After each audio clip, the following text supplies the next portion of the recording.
konferensi pers. Agenda yang pertama adalah penjelasan dari Partai Buruh sebagai pemohon uji material Undang-Undang Pilkada. Ya sambil pasang aja. Sambil pasang. Kami sebagai pemohon perlu memberikan penjelasan karena di luaran hari ini belakangan kami lihat dibaca di media ada kesimpang siuran, sehingga kami punya tanggung jawab moral untuk menjelaskan kepada publik bagaimana sebetulnya permohonan kami dan isi putusan MK. Itu yang pertama. Yang kedua, kami juga akan menyikapi sebagai partai gerakan dan juga sebagai pemohon perkara nomor 60 terkait dengan munculnya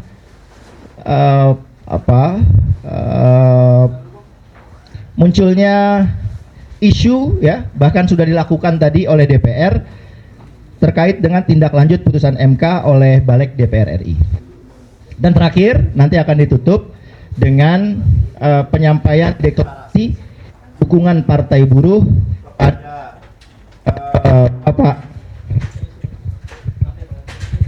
kepada Bapak Haji Anies Rashid Baswedan dan pasangannya yang kami akan dukung dalam bentuk akan langsung nantinya diterbitkan SK persetujuan. Jadi bukan cuma deklarasi, tapi SK persetujuan yang dalam undang-undang ditentukan sebagai syarat.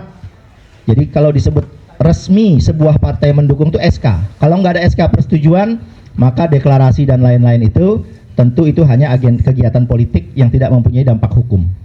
Itu kira-kira rangkaiannya.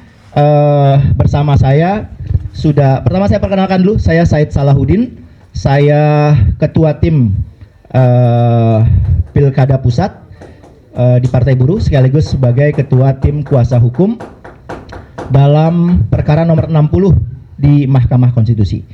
Bersama saya sudah hadir menjelaskan juga soal dukungan Partai Buruh kepada Pak Anies Rashid Baswedan, lalu hasil putusan MK. Perkara nomor 60 diajukan Partai Buruh yaitu tanggal 25 Mei. Lalu kemudian dalam persidangan, 2 kali persidangan, kami yang memang meminta MK untuk tidak perlu ada sidang berikutnya setelah masa perbaikan sidang perbaikan, karena kami merasa cukup jelas sehingga langsung meminta diputus. Lalu kemudian MK memutus perkara kami dengan yang kawan-kawan sudah ketahui bersama. Nah, supaya ini ada alurnya, bisa dipahami, dicerna dengan baik oleh publik, saya kasih pengantar sedikit. Jadi pilkada itu diatur, dasar hukum tertingginya adalah pasal 18 ayat 4 Undang-Undang Dasar yang menentukan gubernur, bupati, wali kota masing-masing sebagai kepala pemerintahan daerah, provinsi, kabupaten, kota dipilih secara demokratis. Itu dulu. Jadi MK dasarnya ke situ, karena MK itu penafsir konstitusi, the sole interpreter of the constitution. Nah, di level undang-undang khusus mengenai pencalonan diatur pencalonan yang khususnya partai politik, ya, oleh partai politik, ada yang perseorangan. 2 pasal. Pasal 39 huruf A bahwa parpol atau gabungan parpol boleh mengusulkan, dan pasal 40. Nah, pasal 40 inilah yang kami uji. Pasal 40 ada 5 ayat. Parpol menggunakan syarat ambang batas, sifatnya opsional, pilihan. Mau cara pertama ambang batas kursi 20%. Cara ayat 2 menjelaskan penghitungan jumlah kursi pakai 20% tadi itu memuncul DPRD beda-beda mulai dari 25 sampai dengan yang terbesar 120 se-Indonesia, dan memunculkan angka pecahan dijelaskan pengaturannya di ayat 2. Menjelaskan tentang kategori pengatur tentang batasan jumlah calon yang boleh diusulkan, yaitu tuan kursi di DPRP, Dewan Perwakilan Rakyat. Adanya pembatasan terhadap hak parpol non-seat yang tidak punya kursi DPRD untuk mengusulkan pasangan calon dengan menggunakan ambang batas 25% suara sah berdasarkan ketentuan pasal 40 ayat 1. Jadi karena itu dibatasi, ya kami mengalami kerugian konstitusional. Itu alasan pertama. Problem yang kedua yang kami temukan di dalam pasal 40 itu adalah, kok kami bandingkan syarat 25% kursi, saya ralat, 25% suara sah, kami bandingkan dengan syarat calon perseorangan yang diatur calon perseorangan itu di pasal 41 dan 42. Calon perseorangan kami bandingkan syaratnya. Perseorangan syaratnya adalah sebanyak sekian dukungan berbasis kepada daftar pemilih tetap, DPT pemilu terakhir. Kan sekarang belum ada DPT yang untuk pilkada. Lalu setelah kami hitung, loh kok syarat calon perseorangan ternyata lebih ringan. Pertanyaan konstitusionalnya adalah, loh yang paling sederhana logikanya, kok yang dikasih syarat lebih rendah itu boleh mengusulkan? Kok yang dikasih syarat lebih berat, partai politik yang udah cari suara lalu kemudian dapat suara walaupun nggak punya kursi DPRD, kok dia nggak boleh? Kan nggak adil tuh. Nah, oleh sebab itu kami mempersoalkan tentang syarat pengusulan antara partai yang kalau pakai suara 25% dengan calon perseorangan. Yang ketiga, persoalannya adalah tentang tata cara penghitungan.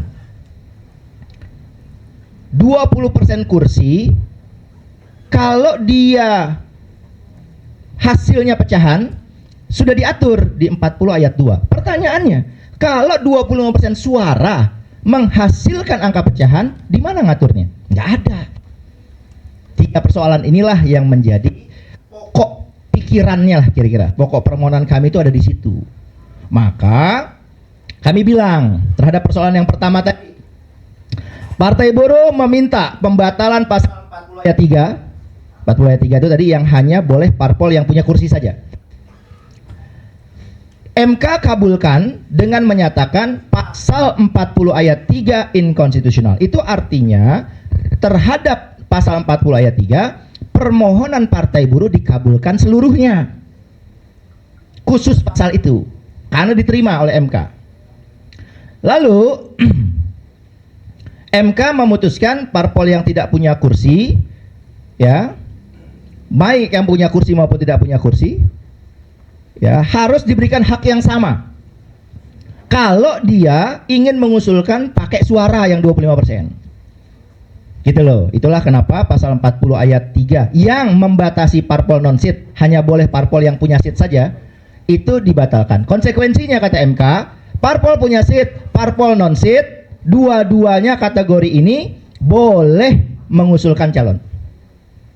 Oleh sebab itu, supaya itu bisa masuk, MK batalkan dulu 40 ayat 3-nya. Lalu sekarang persoalan yang kedua. Partai Buruh, yang kedua yang saya jelaskan tadi. Partai Buruh minta MK agar itu hitung-hitungan yang tidak adil antara perseorangan dengan calon dari partai apabila ambang batasnya suara. Yang tidak adil itu, coba nih MK, ini pertimbangkanlah, ini nggak adil. Maka kami sampaikan data-datanya. Kami kasih contoh-contohnya. Nih, kami sudah menghitung begini, kami sudah hitung. Ternyata hasil penghitungan kami menunjukkan bahwa lebih berat yang partai.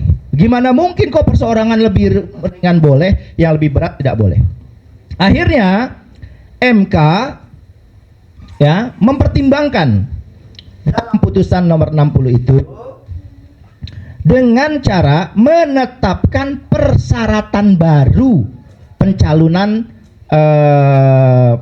calon di pilkada oleh partai politik. Dibuat mekanisme atau metode yang baru. Yang baru supaya adil dengan yang perseorangan. Gitu.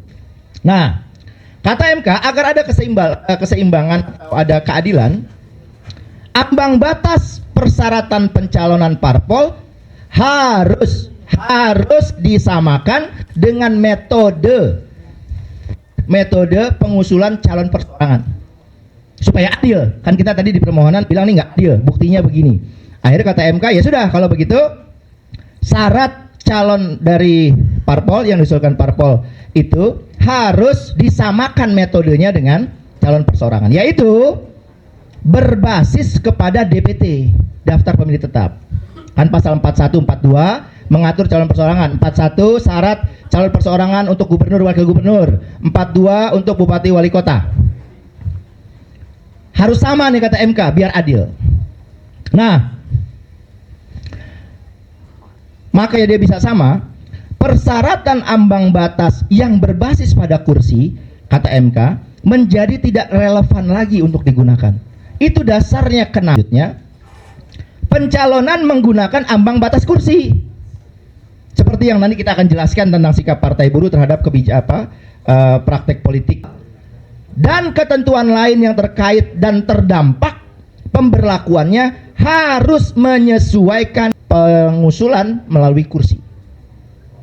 Jadi kalau sekarang DPR menyampaikan, saya dengar hari ini tetapi yang punya seat tetap berlaku gitu ya. Boleh. DPR tidak boleh berbeda, nggak bisa membatalkan terhadap pasal 24C ayat 1 Undang-Undang Dasar, pelanggaran konstitusi. Besok ini udah keluar ya bahasa gini instruksinya. Instruksi udah keluar. Besok kan?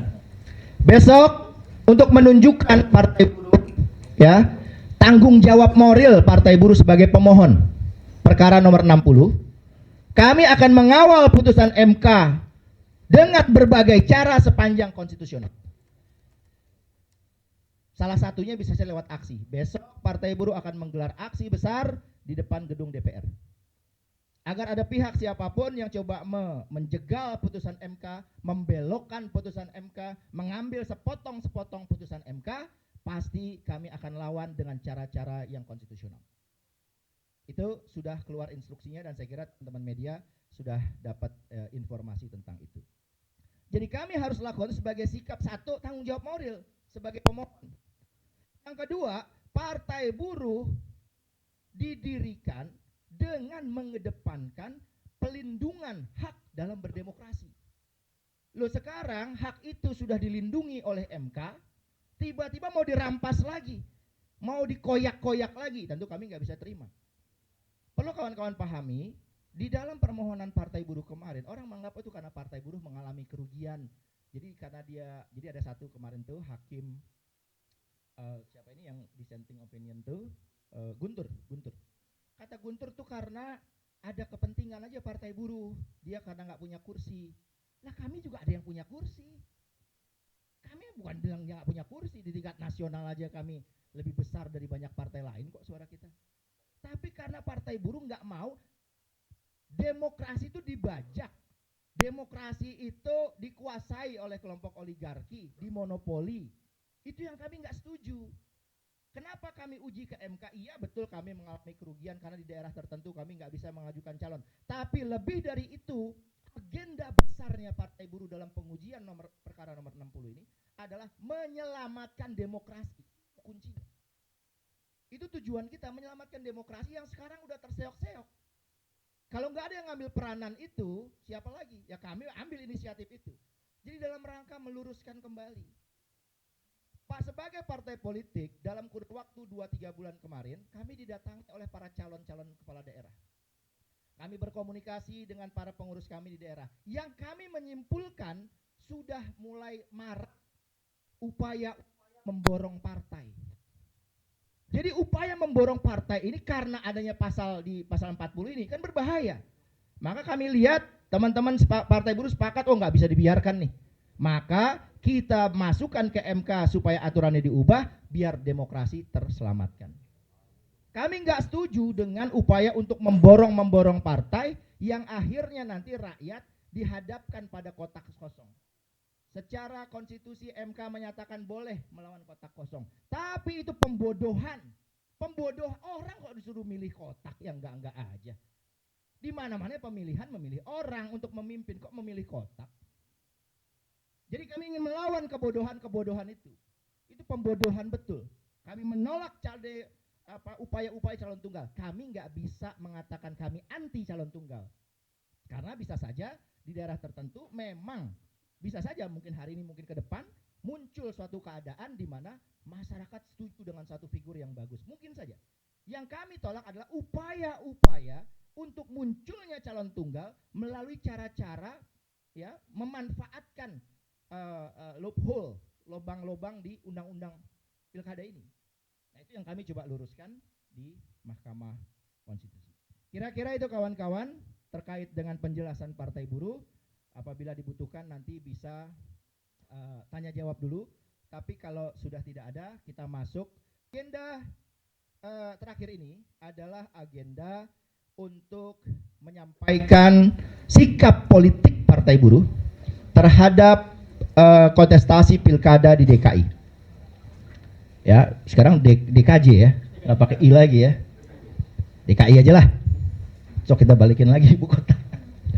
Ya, DKI Partai Buruh menilai putusan MK ini memberi peluang kepada masyarakat untuk bisa memunculkan nama-nama calon alternatif yang akibat berlakunya Undang-Undang Pilkada 40 ayat 3 tadi itu ada calon-calon yang nggak dapat tiket. Oleh sebab itu kami menyerap selama ini proses Partai Buruh ada penjaringan, penyaringan, verifikasi, proses di Pilkada seluruh Indonesia termasuk DKI ini, 3 proses tadi itu kami tempuh, ternyata banyak sekali muncul keinginan agar Pak Anies Rashid Baswedan itu dimajukan, diusulkan sebagai calon gubernur DKJ, Dewan Daerah Khusus Jakarta. Nah, oleh sebab itu kami di pimpinan pusat sudah menyatakan sikap untuk mendukung Pak Anies yang nanti akan disampaikan oleh Pak Sekjen Ferry. Kasih pengantarnya sedikit. Kami menyampaikan deklarasi ini dengan kesungguhan hati. Bukti kesungguhan hati kami itu bukan lip service, bukan hanya bicara.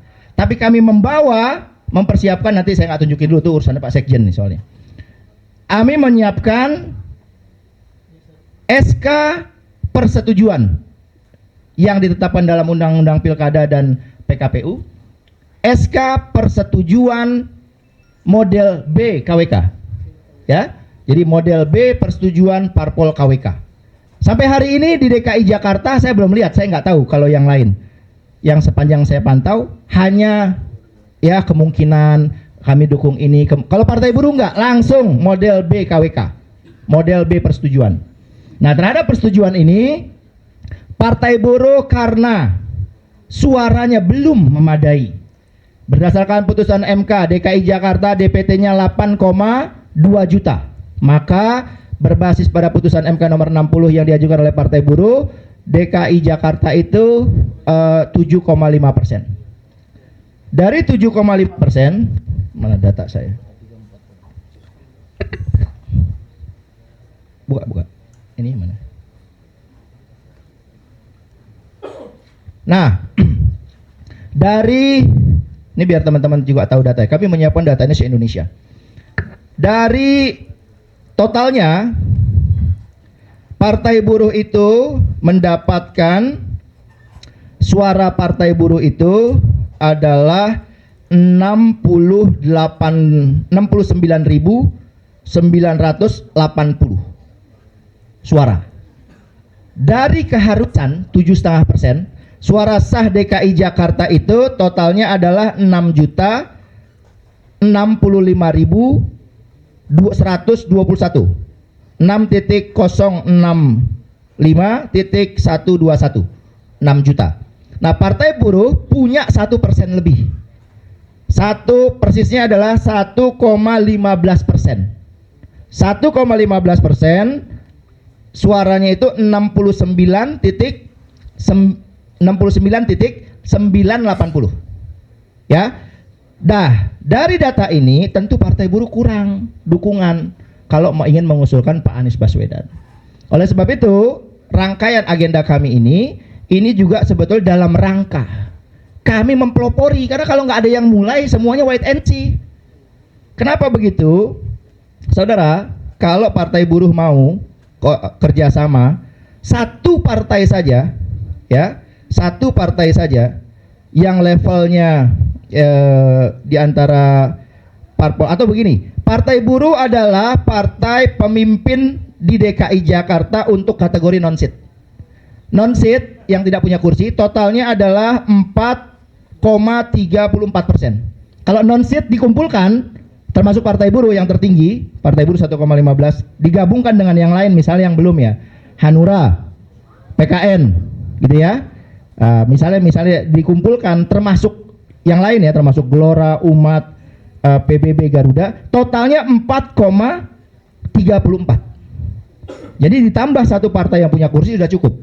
Tapi kalaupun tidak, beberapa partai, misal Partai Buruh, Partai Umat, Partai Hanura, Partai PKN.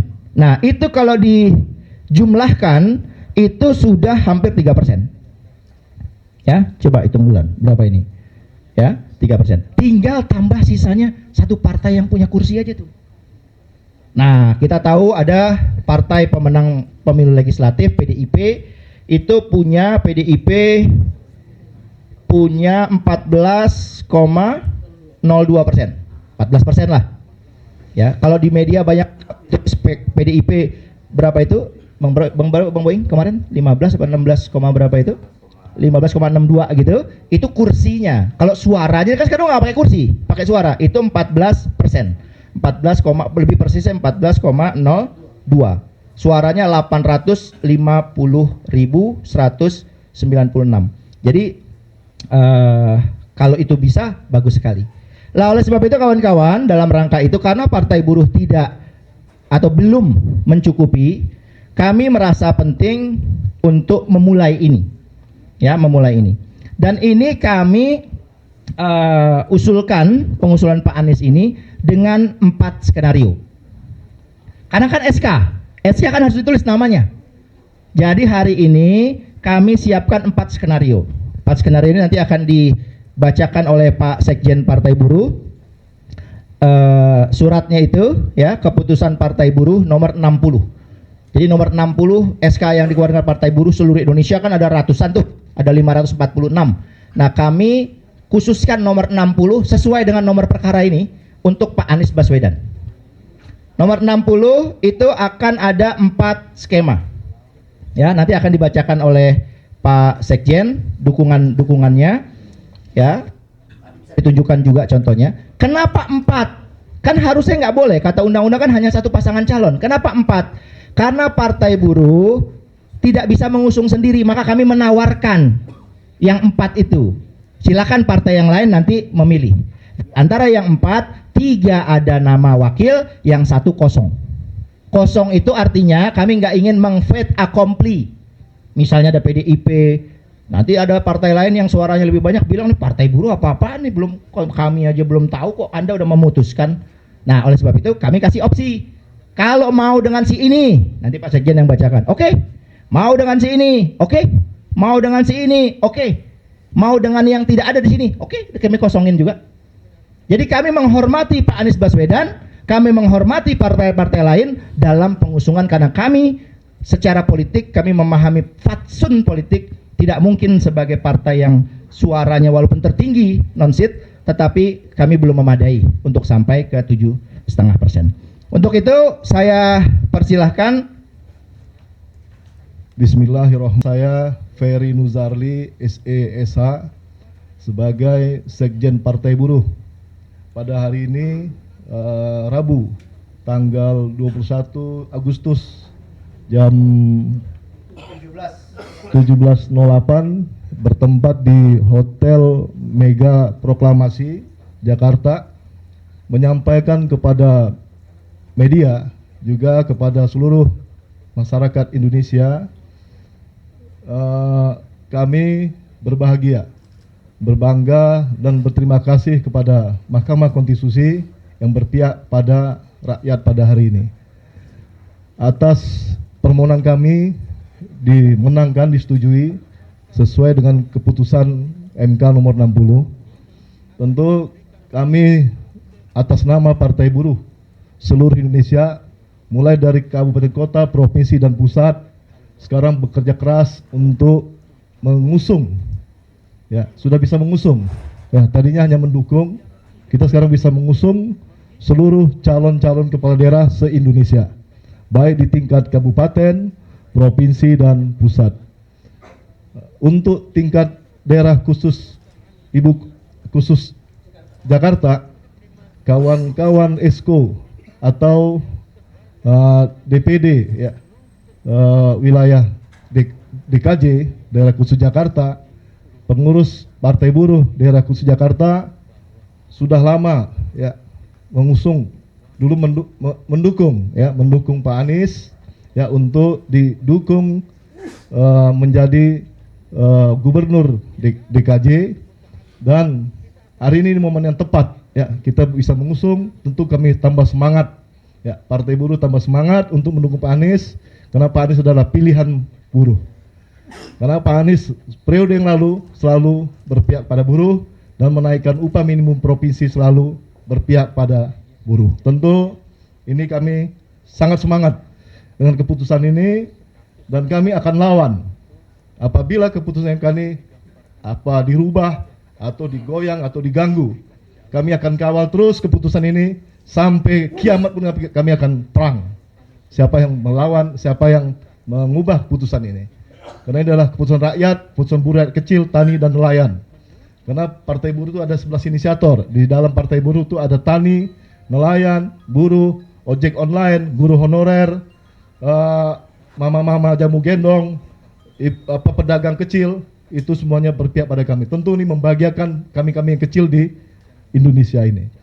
Kami telah memutuskan ada 4 calon wakil gubernur alternatif yang sudah kami siapkan hasil keputusan dari kawan-kawan Partai Buruh daerah khusus Jakarta, dan telah diinformasikan, ya, diteruskan kepada tim pemenangan pusat, dan diputuskan oleh Presiden Partai bersama Presidium. Memutuskan, pertama, kami memutuskan untuk gubernur daerah khusus Jakarta, kami putuskan sesuai dengan surat keputusan ESCO pusat tentang persetujuan pasangan calon gubernur dan wakil gubernur provinsi daerah khusus Jakarta, memberikan persetujuan kepada calon gubernur nama Haji Anies Rashid Baswedan, tempat tanggal lahir Kuningan 7 Mei tahun 1969, umur 56 tahun, jenis kelamin laki-laki. Kedua, calon wakil gubernur nama Basuki Cahaya Purnama, tempat tanggal lahir Belitung Timur 29 Juni tahun 1966, umur 54 tahun, jenis kelamin laki-laki. Itu pertama. Keputusan kedua, kami tujukan untuk gubernur tetap kepada Pak Anies Rashid Baswedan. Untuk calon wakil gubernur kami usungkan Haji Rano Karno. Yang ketiga, untuk calon gubernur nama Haji Anies Rashid Baswedan, dan untuk calon wakil gubernur kami percaya kepada Haji Hendrar Prihadi. Dan SK keempat kami berikan kepada Pak Haji Anies Rashid Baswedan, dan wakil gubernur sekali kami kosongkan menunggu, ya, perkembangan politik sampai tanggal 26 Agustus. Ya, kami sudah siapkan 4 SK, dan inilah pilihan dari Partai Buruh. Terima kasih pada kawan-kawan media dan pada kawan-kawan Partai Buruh se-Indonesia dan rakyat Indonesia se-Indonesia. Terima kasih. Pertanyaan yang terakhir nanti akan dijawab oleh Pak Sekjen dan kawan yang lain. Begini, jadi Partai Buruh seperti saya sampaikan tadi tidak menentukan calon oleh elit, tapi dari bawah. Maka status standar yang kami tetapkan di pedoman pilkada, tidak ada calon siapapun yang didukung oleh Partai Buruh kalau ditentukan langsung ke pusat, nggak ada cerita. Semua harus dari bawah. Itu perbedaan barangkali Partai Buruh dengan partai lain. Kami bukan partai elit yang kemudian hanya pimpinan di pusatnya yang menentukan, walaupun SK-nya dari kita.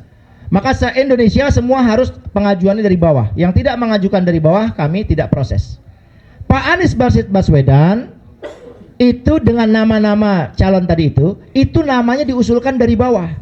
Kalau kami langsung cut misalnya nama Pak Ahok, berarti kami memanipulasi atau kami menggunting atau dianggap tidak meneruskan aspirasi. Kami memahami aturan. Nah, tetapi pada sisi lain aspirasi harus kami sampaikan. Toh ini hari ini bukan kita mau daftar ke KPU kan, ke daftar KPU nanti tanggal 27. Tunggu dulu komitmen dari partai-partai lain, barulah kita tentukan. Jadi disebutnya nama Pak Ahok itu sebagai aspirasi salah satu calon dari pekerja buruh di DKI Jakarta. Kedua soal apa tadi? Oh, soal perseorangan. Hari ini kami tidak bicara calon perseorangan karena kami partai politik. Partai politik mekanismenya kata MK tidak menggunakan jalur perseorangan. Beda lagi tuh. Jadi kami fokus pada jalur partai politik, yaitu 7,5% untuk DKI Jakarta dengan basis DPT 8,2 juta itu. Kami mengejar jumlah minimal 7,5%. Dan ketika tadi disebut ada berapa partai itu yang sudah non-seat tadi 4,5%, memang masih kurang. Pertanyaannya, apakah dari partai-partai yang kemarin sudah deklarasi untuk calon lain pasti tidak berubah? Belum tentu. Bisa saja ada perubahan. Itu pertama. Kedua, PDIP kan juga sudah menyebut nama Pak Anies. Jadi sebetulnya bukan hal baru lagi, tinggal wakilnya siapa. Tapi oleh sebab itu kami kosongkan tadi soal wakilnya. Kami fokus kepada jalur partai politik, bukan lewat jalur perseorangan. Karena kehendak dari bawah itu, kami suaranya itu adalah tertinggi di antara parpol non-seat itu harus menggunakan jalur partai politik. Tapi kalau ada calon-calon di luar sana ingin mengaju lewat jalur perseorangan, bisa saja kita pertimbangkan untuk mendukung pemenangannya. Tapi pengusulan ke KPU-nya nggak bisa partai politik mengusung calon perseorangan. Saya kira itu. Untuk aksi besok Pak Sekjen bisa menambahkan. Ya paripurna ya di balik ya dalam rangka memantau ya ada isu-isu mungkin balik akan melawan dan merubah MK nomor 60. Tentu kami akan hadir bersama kawan-kawan buruh, tani dan nelayan sejabar DKI dan Banten sebanyak sekitar 5.000-an. Ya, tapi mungkin lebih ya, karena melihat yang kami sebar ini tentang isunya dan instruksinya kelihatannya semangat rakyat ya, buruh lainnya juga akan turun besar mungkin ya, mungkin bisa di luar dari perkiraan kita ya. Sudah ada konsolidasi Pak, mungkin dengan mahasiswa gitu, BMSI kan mereka juga sudah menunjukkan sikap Pak, juga ingin melawan ya sebenarnya. Iya kan kami jadi dari pemuda mahasiswa juga sudah berkomunikasi ya di sektor buruh ini ada level mahasiswa, pemuda dan sudah komunikasi dengan kawan mahasiswa juga ya. Indonesia komitmennya dengan para calon yang didukung adalah keberpihakan kepada platform perjuangan partai buruh, salah satunya, bukan satu-satunya, salah satunya soal upah. Nah, khusus DKI Jakarta, Pak Sekjen tadi sudah menegaskan bahwa salah satu pertimbangan kami mengusung Pak Anies Baswedan adalah karena keberpihakannya kepada kaum buruh sudah teruji. Ketika putusan MK jilid pertama tentang Undang-Undang Cipta Kerja itu diikuti oleh seluruh kepala daerah se-Indonesia, Pak Anies termasuk yang segelintir orang yang berani menetapkan upah tidak mengikuti ketentuan Undang-Undang Cipta Kerja atau Omnibus Law.